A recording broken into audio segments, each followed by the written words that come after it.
Hello everyone and welcome back to another video. In today's video I'm going to show you how to set up taxes in WooCommerce at 2026.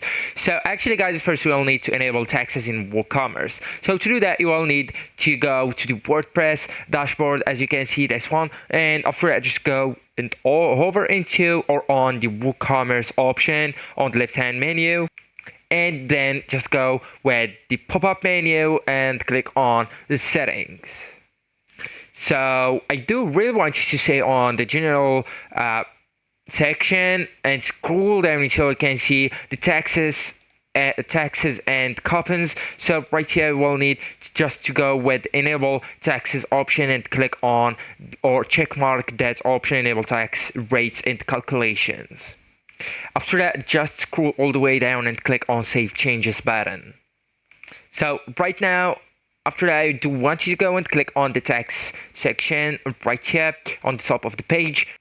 And then you will see sections such as tax options, standard rates, reduced rates, and zero rates. Okay, so those are the sections.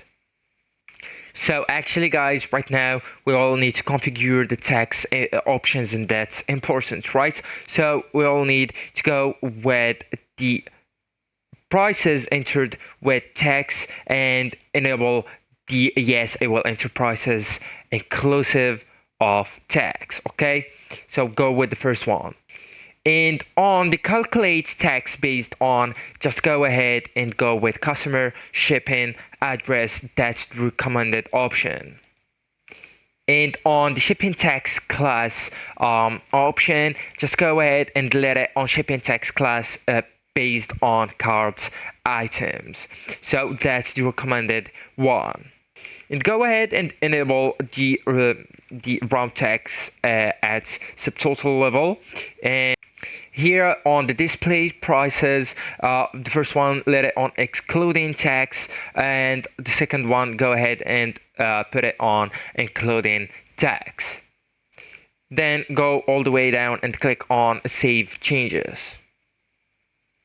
So actually guys, that's it. This is the end of the video. Thank you so much for watching, and goodbye.